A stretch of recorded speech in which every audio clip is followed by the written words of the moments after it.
Hey, Sam, Yeah, Tyler? what's the longest period of time you've gone without eating? I don't know, like 15, 16 hours maybe? And were you a little bitch about it and wouldn't shut up about food? That sounds a bit harsh. Well, that's a topic we'll deal with later, because I'm Tyler Strandberg, And I'm Sam Albus. and you're listening to the Avatar Podcast. Yip Yip! On this podcast, we watch the Nickelodeon show Avatar: The Last Airbender, episode by episode, and discuss it in detail. We talk about plot, themes, and character development throughout the show, as well as anything else we may notice that's also relevant to what's going on in the Avatar world, or what's going on in our world. At the end of each episode, we'll talk about who our favorite character was, as well as give the episode a rating on a scale of 1 to 10. You're listening to the Avatar Podcast. Yip Yip. Sam, here we are. 3 episodes in already. Oh my gosh, time has we've been doing it for flown 3 so... weeks. Yes, And 3 weeks. And because this is week 3 that we're recording, this is episode 3 that we're discussing of funny book 1. how that works. Yeah. Do you want to know what the episode is called? Yeah. The episode is called The Southern Air Temple. Oh, I didn't know that. It's not like I've watched this episode 3 times. Well, two times. I don't know. We watched it a lot. However many many times we need to watch it. Yes. All right. How about we do a quick overview of the plot of the episode? How about, I did it last time. Why don't you do it? Almost as if we have a structured pattern for this. Yeah, almost as if we are doing that. So I'm going to do that now. Cool. Thank you. Aang suggests a visit to the Southern Air Temple, where he tells stories of his old mentor, his friends, and the games he used to play. Upon discovering Gyatso's skeleton and that the Fire Nation eradicated his people, Aang becomes angry and enters the Avatar state, altering the world. Alerting Alerting the world of the Avatar's return. Aang is comforted. Wow, I can't read this. Aang is comforted by his friends who tell him that they are his family now. Meanwhile, Zuko and his uncle Iroh run into Commander Zhao, who learns that the Avatar has been found. Zuko challenges Zhao to a duel over the right to track the Avatar, which Zuko wins. I thought I did a kind of bad job at reading the overview last time. Definitely the worst we've ever done. It's okay. We're just trying our best. There was a few wonky words in there. There's a few. Hey, I'm not. I'm no voiceover artist. Okay, come on. Yeah, we don't record anything. We don't know what that is. No, I've never voice acted in my life. Jesus. Some other notes about the episode. It premiered on Nickelodeon on February 25th, 2005. 25th. It's ST Okay, after you know 25. what? The last one said February 21st, so I just changed the 1 to a 5. It's February 25th, 2005. I'm moving on. Okay. It was written by Michael Dante DiMartino. He's also one of the creators of the show. Let's start the episode now. Let's do it now. Jesus, Sam. So the first thing we learn in this episode, or one important thing that we learn, is that the Fire Nation is responsible for the death of Katara and Sokka's mother. She literally says this when they are on Appa, I believe. Yes. She's just like, yeah, the Fire Nation killed my mother, which we didn't know. We just knew that. We knew their mother died. But we didn't know how. Exactly. And we still don't really know how, but now we know that the Fire Nation is responsible. And that contributes to the overall theme of this episode, but we'll talk about that later. Second plot point, we learn about the Avatar cycle and that Aang has been reincarnated. This is something that was briefly touched on in the intro, and it's something that's kind of continuously touched on in the intro when they say, like, the Avatar disappeared and blah, blah, blah, blah, and a new Avatar. But they really kind of go into detail about this. They talk about the Avatar cycle. It's fire, air, water, earth. I think that's how they say it. Yeah, I don't have that memorized, but you do. Well, I don't want to say it's the order. It's the order in which it is in the intro, right? Yes. Okay, I should have it memorized because we literally every time the intro comes on, we mimic every sound effect in the intro. So I should know by now. They talk about the Avatar cycle. They talk that Aang has been reincarnated, and that is part of their world. The next plot themes we are going to talk about are all kind of packed into one scene. Mm-hmm. So we're just going to play a really quick sound clip of that scene and then dissect it. You can't compete with me. I have hundreds of warships under my command, and you're just a banished prince. No home, no allies. Your own father doesn't even want you. You're wrong. Once I deliver the Avatar to my father, he will welcome me home with honor and restore my rightful place on the throne. If your father really wanted you home, he would have let you return by now, Avatar or no Avatar. But in his eyes, you are a failure and a disgrace to the Fire Nation. That's not true. All right, the first thing, there is a lot in that scene that we go through. It's like very intense. There's a lot to unpack Yes, there. there is a lot to unpack there. But the first thing that we will unpack, the first thing we will take out of the proverbial box that was that scene is that Zuko has been searching for the Avatar for 2 years. And that's a long time, a very long time. Yeah, Zhao said that he was like at sea for 2 years, like 2 years at sea. I've done little too. And that was a little bit earlier. That wasn't in this scene, but Yeah. it's still related to That this whole scene when they're in that room or whatever, the war room or whatever, I don't know exactly where they are, is like a lot of like back and forth and a lot of things that we learn about both of their characters. But we'll talk about that later. So the next thing we learn is we know that Zuko is already a prince. He has been called Prince Zuko multiple times, so we can assume that his father must be the Fire Lord. In this scene and between Zuko and Zhao, the word Fire Lord is never said. But later, when Aang goes into the Avatar state, one of the Fire Sages says, "Send word to the Fire Lord." So we can also assume the Fire Lord is the head of the country. Zuko's the prince, so we can assume that Zuko's father is the Fire Lord. Exactly. All right. The next thing that we learned from this episode is since Zuko was banished, we can assume his father is the one who banished him. At the very least, we know there's tension in his family because in this scene, Zhao was talking all about how, his father thinks he's a failure. We hear that his father is ashamed of Zuko. Of course, this is all according to Zhao. We don't necessarily know if this is like confirmed information or not. This is just from Zhao's mouth. Yeah. And we really don't know if it's true or not. Yeah, just because of who Zhao is as a character, we're not really sure if he's just taunting Zuko or if this is actually true. But it's still important information to have. After that, we learn that Zuko was banished, and his mission to return is to find the Avatar. This is interesting because the Avatar has not been seen in the past 100 years, which was covered, I think, in either the first or second episode. It was the first. I think it was the first episode. Yeah. So basically, he was sent on like this impossible quest, like something that can never be achieved. And there's no expectation that he will get this done. So therefore, there's probably no expectation that Zuko will ever return home. It's a wild goose chase. Yep. We also learned that Zuko got his scar from a firebending master during an Agni Kai. This is just heavily implied by the cinematography and what Iroh says. Like, do you remember the last time, you did this, whatever? And then fought a master, and it pans over to his scar. So it's like, oh, I wonder where his scar came from. Yeah.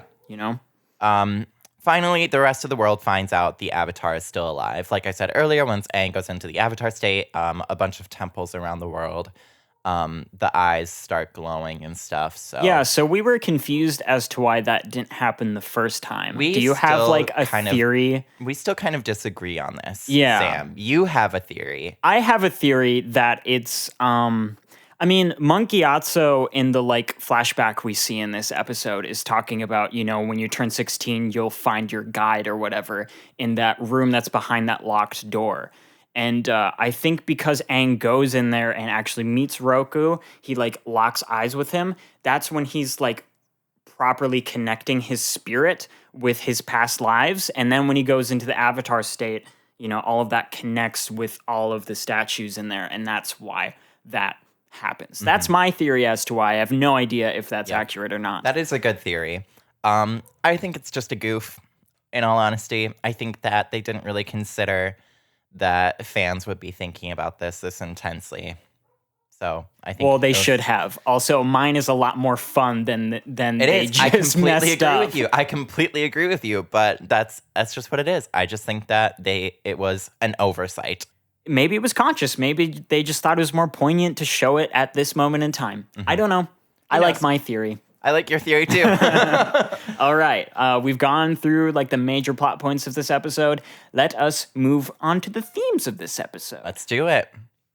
So the very first theme we see is, well, not the first theme we see. The first theme we're going to cover is grief.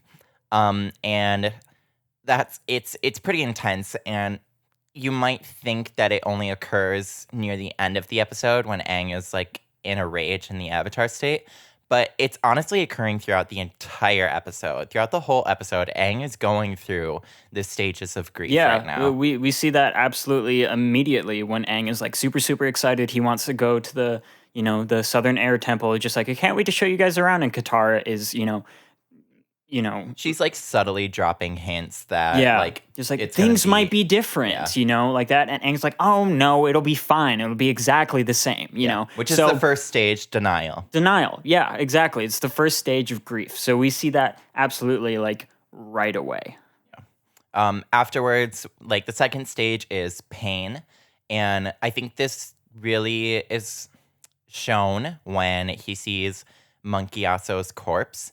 But I think we see it a little bit throughout the episode as well. Like, Aang is a little bit kind of depressed. A little bit kind of. Yeah, a little bit kind of. depressed. Yeah, he's just they're like walking around. He's just like, wow, things are so different. And he's just like. Like, he's like, there's no one here. There used to be bison and lemurs, and it's just empty and filled with weeds. And I think that's a pretty good representation of pain, too. Yeah, I think that's probably fairly painful for him. And the whole scene where he sees Monkey Gyatso's corpse and then all of the firebender uniforms surrounding it.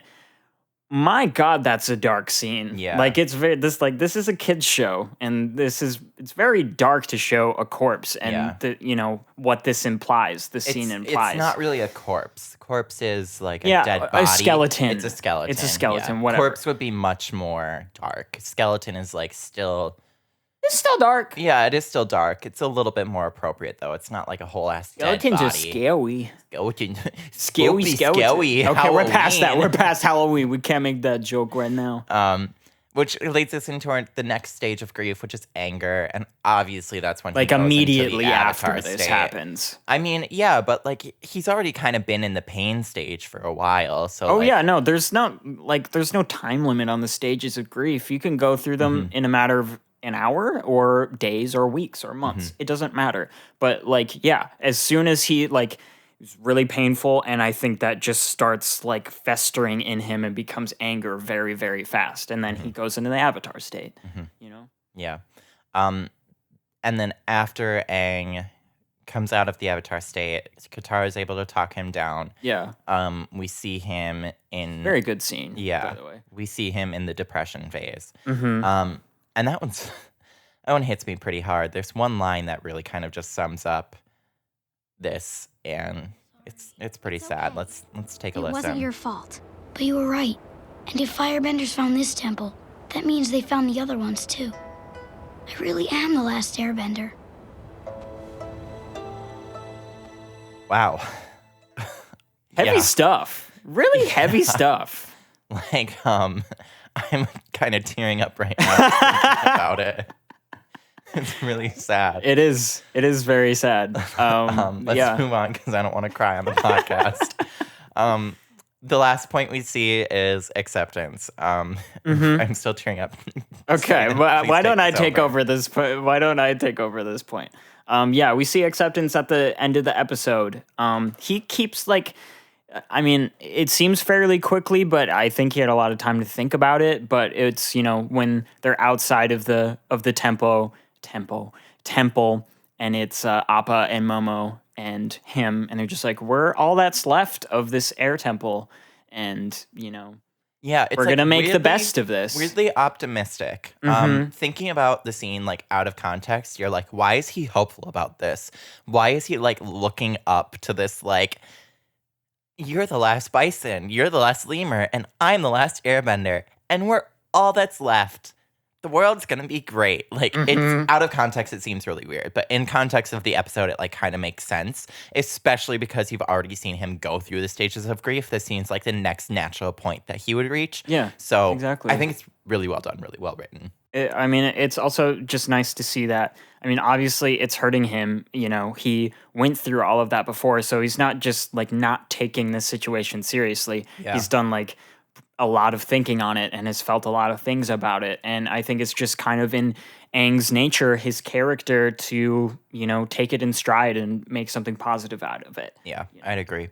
Sam, our next theme is also really sad. Are you ready? Yeah, let's talk about it. Let's talk about genocide. Ooh, yay, you can't really skirt around it in this episode. No, you really can't. Yeah, we kind of we see firsthand what the line "everything changed when the Fire Nation attacked" means. Because they quite literally murdered an entire race of people. Yeah. I mean, we can make the connection, like different benders, people in the Earth Kingdom and the air temples and all of the different nations are of different races. Yeah. We can, make that connection. And they wiped out an entire race, and that's kind of the definition of genocide. Yes. Yeah, it's really heavy and really sad. And we get to see it firsthand in this episode. Like, okay, this is the aftermath of this. They killed somebody that Aang was very close to. So it's a very, very real thing and a very heavy topic. It is. It's very heavy for a kids show. Mm-hmm. I would go as far as to draw similarities between the Fire Nation to Nazi Germany. Yeah, absolutely. There's nothing really special about the Airbenders, right? They go into detail later in the series about why the different elements have their different strengths and such. Mm-hmm. And why they choose to attack those nations versus not attack those nations. But they chose the air nomads not because they felt like they were the quote-unquote easiest to attack, but because that's where the next avatar was supposed to be born. So if the next avatar was a waterbender, I'm willing to bet they would have done the same thing to the water tribes. Same goes with the Earth Nation. That would have been a lot harder, That would have been though. very hard. And they covered that. The Earth Nation they covered that later in the series. But the air nomads were still pretty hard. Like Aang was saying earlier in the episode, it is very, very difficult to get to those temples. They could only get to those temples through sky bison. And I can't talk about it yet, but later in the series, we see evidence that firebenders could have reached these temples. Mm-hmm. Well, obviously they did. Yes. We just don't know how. Yes. I will talk about that evidence when we get to it, but there is a theory of how firebenders were able to reach these temples. Yeah, you did the same flub that I did. These temples without owning sky bison. Yeah. Okay. Yeah. Let's move on from that heavy stuff. No, there's still more we need to talk about on genocide. There's still 2 more points we gotta talk about. Oh no, yeah, there are. Yep. So Gyatso is surrounded by firebenders. He clearly didn't go down without a fight, which I think is really important. Genocide isn't something that people just kind of accept. It's a pretty this is a hard topic. Mm-hmm. The air nomads were trying their best to keep themselves alive. But they are a pacifist people. So it's not hard to believe that this was an uphill battle for them. Mm-hmm. But even so, we know that airbenders can be incredibly powerful. We've seen that with Aang fighting Zuko in the first 2 episodes. And we really see it now by how many firebenders Gyatso quite literally took out. All of those firebenders around him are dead too. So he had to have killed them somehow before they bested I never him. thought about that. How did they die in the same room? Yep. So Gyatso had to have taken them out somehow. It makes me want to know exactly how. You know, I don't. That's pretty gruesome. I don't like it. This is a dark topic. Yeah, it is. It's very heavy. It seems for a like he kids kind of show. sacrificed himself. Maybe It's I don't know. It's much easier for a kids show when we talk about that's so sad. Their whole culture is gone. But now that we're talking about it, it's this is hard. Mm-hmm. This is difficult to speak about right now. So we're gonna touch on the last point and then we're gonna move on. Okay. Aang becomes responsible for continuing his entire culture. We see a little bit more of this, not in this series, but in the sequel series. So that will be a long, long ways away that we talk about this. But we do see this reality that Aang has to deal with come to fruition. That's heavy fruition. Yep. Sam, you know what? Sam, words are hard. We've both been struggling with them today. Yes, that's true. That's heavy. That's heavy. That's a lot of weight on Aang's shoulders. Yeah. That I really don't think he's thinking about. Yeah. You know? That's a lot. But honestly, like that's all we're gonna talk about on that topic. And as long as we're done with that topic, that seems to be all we have about themes for this episode. Well, that's because this is a pretty character-heavy episode, Tyler. Well, I can't wait to talk more about them. But first, a quick break. And we're back. All right. We are going to transition and start talking about the characters of this episode. Yeah, hopefully that'll be a little bit more fun. Yeah, a little bit The more themes fun. were a little dark. Let's have a little bit more fun with this. Yeah, maybe a little more goofs in this one. Okay, let's start talking about Aang, our main dude, main boy. We learned some things about him that are important. Very important. All right. So we learned that most likely he gets his fun and carefree nature, his whimsicalness from his guardian and caretaker Monkey Yatso. We see this when they are like going through the temple and they get to his statue and Aang's like, I have somebody I want you guys to meet. That's not what Aang sounds like. You do really bad Aang impressions. Yes, I do, because I don't try. Yeah, so, and then we go into the flashback, and we see that Monk Gyatso is baking 4 cakes, each with a different color of frosting for the sole purpose of throwing them on the other monks. They're not to eat at all. They are just to, like, throw and, like... That is so funny. Cause some mischief. Monk Gyatso is such a likable character already. He is. We only see flashbacks of him. Yeah. So, yeah, that's most likely where Aang gets it from. It's pretty funny. Right? Staying on the topic of Gyatso, we talked a little bit about the genocide, but it's almost kind of like a slap in the face when Aang sees Gyatso's skeleton. Like, hey, the Fire Nation not only killed all of your people, but you find that out by seeing basically your parent, like your dead parent. Oh, yeah. Like the worst way to find that out. And it's a huge slap in the face to Aang. But he stays happy and positive at the end of the episode. He's like defiantly positive, like defiantly enthusiastic. Yeah, you said defiant was a good word to fit it, and I would probably agree with you on that. That was more sad talk, so I'm going to move on to something more fun now. Well, hey, no, I'm not moving on. We're going to stay sad. We're going to stay sad. I think like he has every right to like curl up and cry and like be very, very, very sad about it. But instead, he's just like, okay, this is what I'm doing now, and I'm not going to let this get in my way. I'm going to work even harder towards this goal. So that is also a great thing about his character. He's already super strong, super emotionally strong, you know? So I love that. Okay, let's move on to the lighter point. Okay, so the lighter point. Excuse me, I had to burp. The lighter point. So Aang meets Momo, and he kind of just like wants to be Momo's friend right away.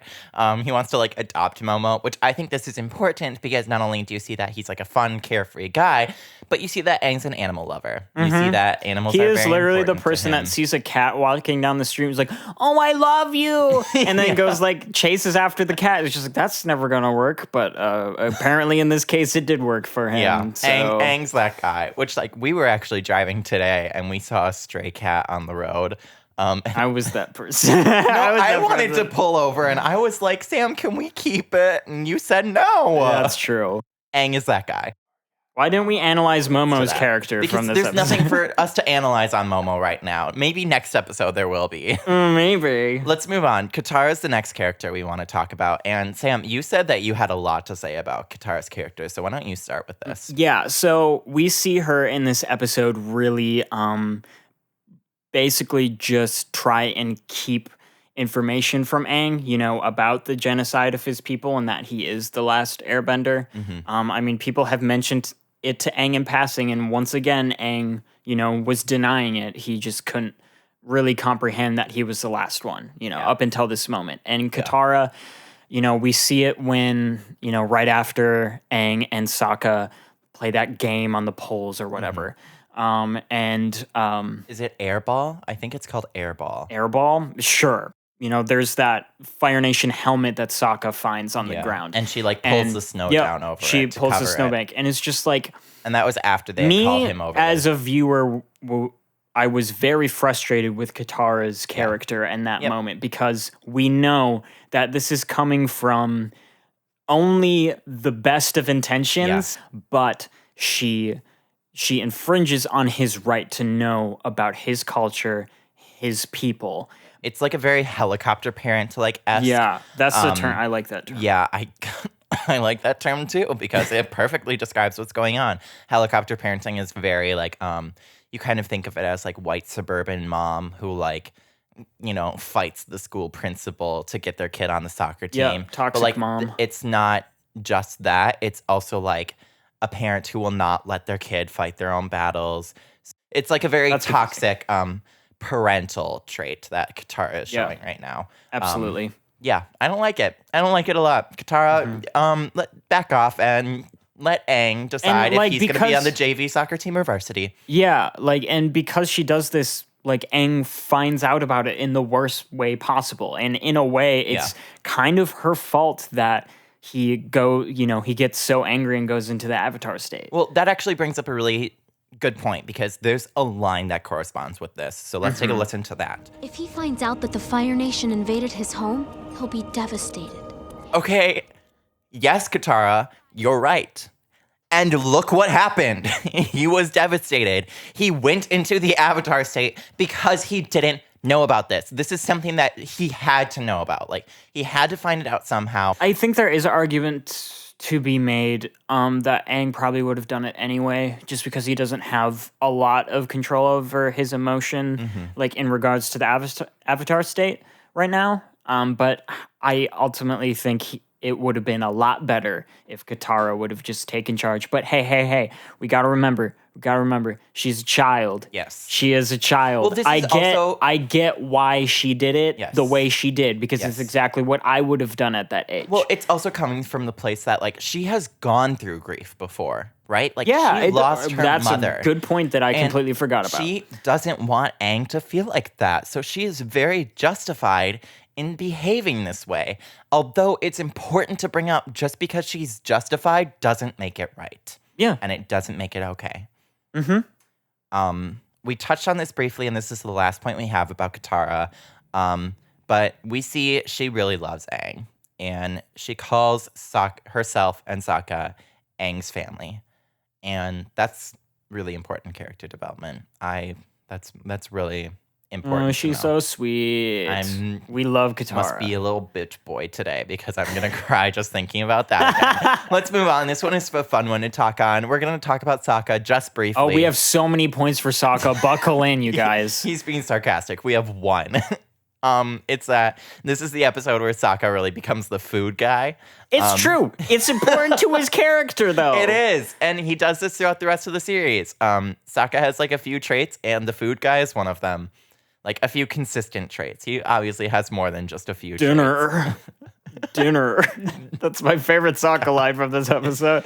Yeah. Oh, A+ acting. I love that. Sokka's fun. He's the food guy. Let's move on to the other half of the story right now. So we only focus, there's an A line, there's an A plot line and a B plot line. The A plot line is obviously Katara, Aang, and Sokka at the temple. The B plot line is Zuko and his whole interaction with a new character who we find out is Commander Zhao. Formerly Admiral Zhao, no, but now he was formerly Captain Zhao. Oh, okay. And then, I see what I did. Formerly Captain Zhao. Zhao becomes the secondary villain of season 1. In every single season of Avatar, they have a main villain, and then they have kind of a secondary villain. And in season 1, Zuko is the main villain, but Zhao assumes that secondary villain position. we said he was a captain. He was promoted to commander. He was recently promoted, so clearly the person in charge likes him or thinks he does very well at his job. I think we kind of do learn that he is good at his job because he gets the information he wants out of Zuko's crew and stuff like that. It's a very, he's sneaky. He's trying to think of synonyms for sneaky, but I cannot think of them. It's a very under the rug kind of way of doing this. He interrogates the crew of Zuko's ship while he is drinking tea with Iroh and Zuko. So it's kind of like that. Very manipulative. Yes, that's a good way There of we saying go. it. Yes, he's manipulative. He knows how to lie in a convincing manner. Yes. He is not respectful towards others at all. He's pretty self-centered. He really only cares about him and himself and him getting all the credit. Yes. And him moving up. He is and things like willing to take what he deems as his, which is very kind of this. It's what got toxic masculine. Yes, and it's what got the Fire Nation into the place that they're in right now. Oh my God, he So it is a very represents the stereotype Yes. of the Fire Yes, Nation. it is a very that hit my brain in a way right kind now. of patriotic form of acting. He is And they love him for it. 100% showing the views of the Fire Nation by and they acting love the him way for he it does. because he's Yep. obviously climbing the ranks. Yep. In that aspect, taking what's his, an example of that is when he finds out the Avatar is still alive, and he basically tells Zuko, "This is no longer your responsibility. I'm doing this because I am more fit for the job, and it's what I want to do."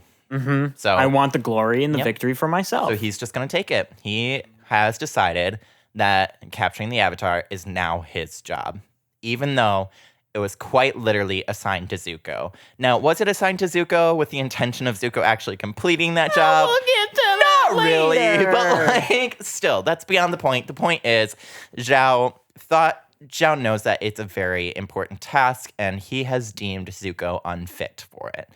So he's going to do that. He has a lot of unchecked toxic masculinity. We yeah, already a lot. He is your stereotypical toxic male. What I see, He's the and dad what that I you don't want to have. Yeah, I feel bad. I doubt he's married or has any kids because wow, he is a major asshole. Yep. He's condescending. He's petty. We see this in the Agni Kai. Once Zuko wins, he tries to hit him in the back with a fireball. Very low Why? blow. Very just Super low. below the belt kind of acting. Yeah, he's disrespectful. He doesn't have a base amount of respect for most people, probably.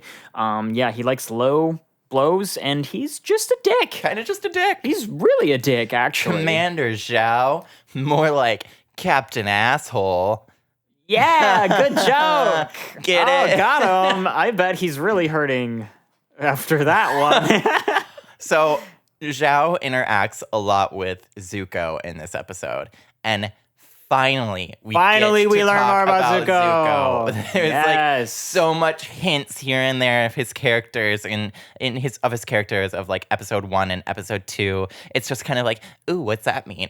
Ooh, what's that mean? Who is this person? He's the villain, but what's going on with him? And Some we finally interesting learn things about about it. him. Oh my Yep. gosh, thank you. Okay, let's dive Let's in. go into it. Okay, so the most obvious thing about his character, and we've seen this throughout every single episode, is he is trying to regain his honor. Yeah, quote this becomes unquote. a literal meme of the It is a series. meme. It is a he's meme of my the series. honor. Zuko trying to regain his honor. Take a shot every time he says honor. And he will do anything to do that, including straight up lying to Commander Zhao about not knowing anything about the Avatar, because this is the most important thing to Zuko, is regaining his honor, which is through finding the Avatar. Well, also through finding the Avatar, we learn why it's so important to him, because it is integral for Zuko to find the Avatar in order to go back home. And he thinks that once he brings the Avatar back home, his father will finally accept him,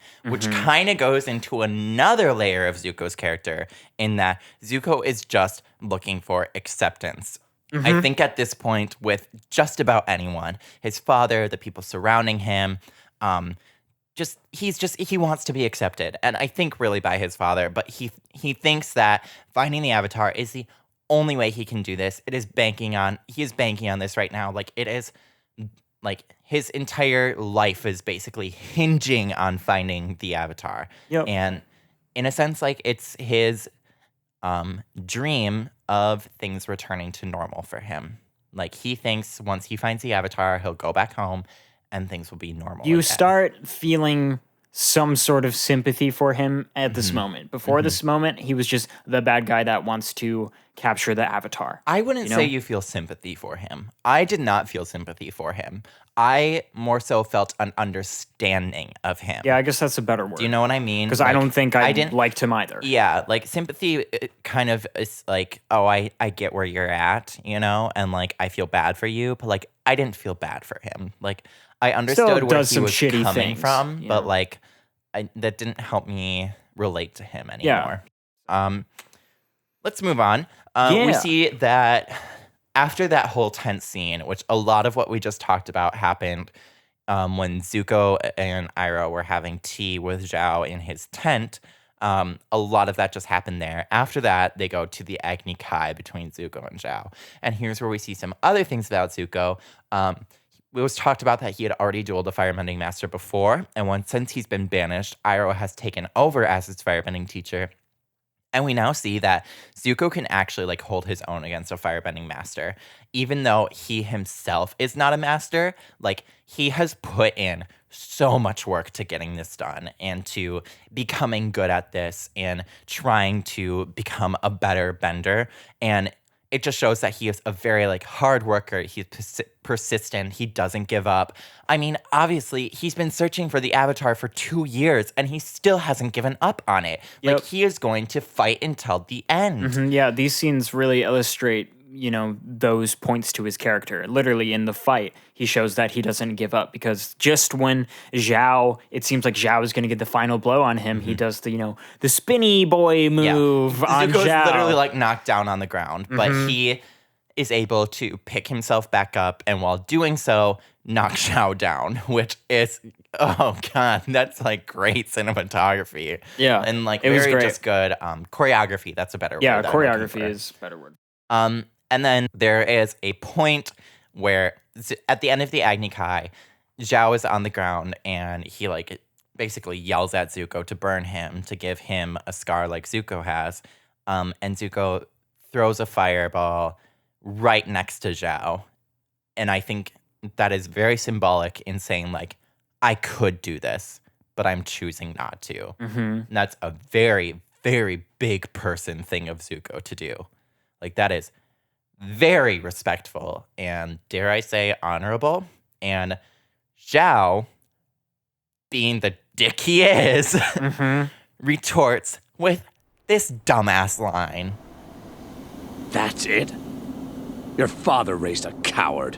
No, Zhao. Zuko's father did not raise a coward. His uncle raised him to be a compassionate and sympathetic person and to not just completely derail other people's lives like his life has been derailed. It is a very, very good person thing of Zuko to do. And it is so shocking coming from a villain of this season. There's so much depth to his character in this one episode. It's astounding. Yep, it's absolutely fantastic. And you made all of those points, and I have nothing else to say. Good, because I am so passionate about these points. Let's move on. The last character that we have is Iroh. We actually learned quite a lot about Iroh in this episode. Which I think is good too, because like Zuko, we didn't learn that much about him in the past 2 episodes. So I'm glad that we're starting to see more of the villains. We learned a lot of it's not surface. just the main character, like jack-off show anymore. Yeah, exactly. We just learned a bunch of surface things about his character. So one important thing that we learned about him is that he is a formal general in the Fire Nation Army, the Fire Navy, however you want to call it. So yeah, that's interesting. We also learned that ginseng tea is his favorite tea. So we have a little note about this. We're just going to touch on it right now. This will become important later in the series. Ooh, yeah, pay attention to But that that's it. ginseng tea. Right now, ginseng tea is Iroh's favorite. It'll be important later. Yes. Okay, Let's what move else on. do we learn So about we talked Iroh's about the Agni Kai and how Zhao tried firing that final blow at Zuko after he turned his back. Iroh is the one that stops that final blow from Zhao, and he is able to kind of just like throw Zhao back on the ground. And I think this says like two things. Like he is a very, very powerful bender, for one. He is able to stop Zhao's firebending with ease, with ease. And then he's able to throw him back on the ground with ease. Yep. And Iroh equates being honorable with being respectful to others, Yeah. which I think that's really cool. You know? That is really cool. We learned that, at the very least, that Iroh has a base amount of respect for everyone. And, we can see that, obviously, that Iroh is probably taught that to Zuko as well. But just specifically talking about Iroh, even when, right after he, calls Zhao disgraceful, he thanks him for the tea. he thanks him for the tea. It's like, oh, it was delicious. Like, okay, he's still being respectful. Yeah. He's not, It's like, even though I think that what you just did is so disrespectful and so dishonorable, you still hosted us and gave us tea. And that is something that should be thanked. I want him to be my uncle. I want him to be my dad. I want to be my dad. Yeah, respect is something that Zhao clearly lacks. Yes. Sam, this is kind of like the first time in the series where we have talked about every single character in the episode. Well, you see, Tyler, that's because every character had something important revealed about them, and we couldn't just skip over the characters. So, do you think it'll be a little bit hard to pick who your favorite was? Well, I already know who my favorite character is, but you'll just have to wait to hear it until after this break. And we're back. Sam, we just got done talking about characters. Good transition. Who's your favorite? My favorite character of this episode. Now, it just might be because I was already a fan of the show, and I've watched this show multiple times, but my favorite character of this episode was Zuko. Ooh, tell us why. Because his character is just so interesting. Like, there's just so many levels to his character in this episode.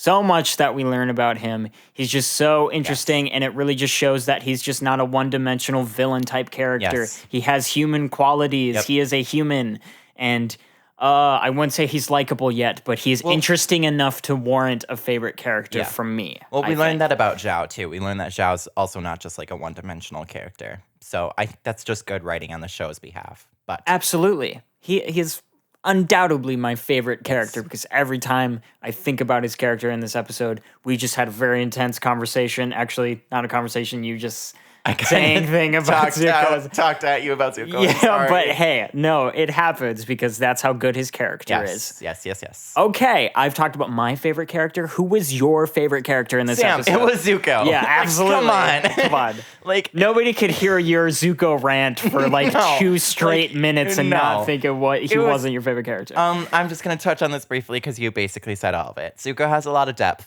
and this is, especially after seeing basically nothing from him the first 2 episodes, it's so satisfying to start seeing I'm that so from him. ready to see his character throughout this. I hope you are too, listener. Very, very because good. You better be excited to see his character. Very good. Moving on. Sam, your verdict. Do you want to explain how we rank the episodes? Oh, sure. And then I'll explain. So we do not rate our episodes on like the American standard like grading system. So that would be like a 70% is like an average or whatever. 70% is like a C. Yeah, like a C. We rate it on a scale of 1 to 10, where 1 is like terrible, absolutely horrible, bad. 5 is, that was an episode. It wasn't good. It wasn't bad. And 10 is amazing. Like, everybody should watch this episode because there is so many good things about this episode. So are you saying like a 5 would be like a C? Yes, 5 would be a C. Cool. Absolutely. So what would you rank it? I feel bad that we keep giving like very, very, very high ratings to episodes, Hey, but it's my a good God, this start. episode is so good. I'm giving it a 10. Like, I actually was flip-flopping between a 9 and a 10, but Yeah. when I just think about it, how all of this information is introduced in this episode, and just how fucking much we learn about Zuko's character in this episode, and all the, oh my God, it's a 10. It's absolutely is a 10. Yes. Like, I could complain about, I was going to give it a 9 because of Katara's character, but then I just thought about it. I'm just like, no, it's a testament to how good the writing is that I had that reaction to Katara's character in the first place. And it was so on character for her. So yeah, 10, absolutely. And yeah. What was your rating for this episode? I think I know your rating for Sam, this I episode. kind of agree with you. I feel really bad that we're giving all these episodes 10s. I give it a 10. Yeah. So, you said you were flipping between a 9 and a 10. I will say the last episode I was flipping between a 9 and a 10. Because like the last episode was kind of just like action-y for most of it. Yeah. I ultimately decided on a 10 though because of how much we learned about Aang, and like all of the fight scenes weren't just like cool action. They had like a meaning and a point behind them. And this is a 10. This is the first character-heavy episode that we see, and it is astounding how much we learn about every single character. It's just well paced It is. too. It's like just- we watched it 2 times and it went by like that. Yep. You know, because there's just so much I information. never felt thrown like at I you. was just like sitting through this episode. Like it was over before I knew it. Yeah, absolutely. And it was compelling the whole time. Yeah. 10 out of 10. Absolutely the whole time. You know, Sam, we're both here to hopefully give some different views on the episodes, but so far we've agreed on almost 100%. I think the only Well, one if they keep listening, they will find some discrepancies in our opinions in a certain future episode. But I think the only one we've disagreed on so far is the first episode. Our favorite characters were different. Yeah. Otherwise, everything has been the same. But it'll, like you said, that'll change in the future. oh, it would absolutely change. That's all we have for this episode. A huge thank you goes out to our producer and audio engineer, Aaron Bogen, along with his production company, Sonovent Productions, and Annie Galloway, who made our cover art and is our graphic designer. Make sure you join us next week. Follow us on Apple Podcasts, Spotify, or wherever you get your podcasts. And please give us a 5-star review on Apple Podcasts. It's super helpful to us. Don't forget to tell a friend about the show or share the show if you liked it. If you want to get more involved in our Avatar content, please feel free to reach out to us. Send us questions about the show, fun fan theories that you may have, what you thought of this episode, something we mentioned that you liked, or something we didn't mention that you wish we would have talked about. Our email is airbenderpod@gmail.com, or you can tweet us or follow us on Instagram, both at airbenderpod. That's AIR Bender POD. If you want to keep in touch and stay updated in the Avatar fandom, make sure to join our Facebook community page at the Avatar Podcast Yip Yip Community, where you can discuss the show with other fans and ourselves. I'm Tyler Strandberg, the host, creator, and co-writer of this show. You can follow me on Twitter or Instagram at both at TylerJohn7. That's TYLERJON and the number 7. I'm Sam Albus, the co-host and co-writer of this show. You can follow me on Twitter at Sam_Albus or on Instagram at Sam Albus. My last name is spelled ALBUS. Thanks for tuning in, and we'll see you next week.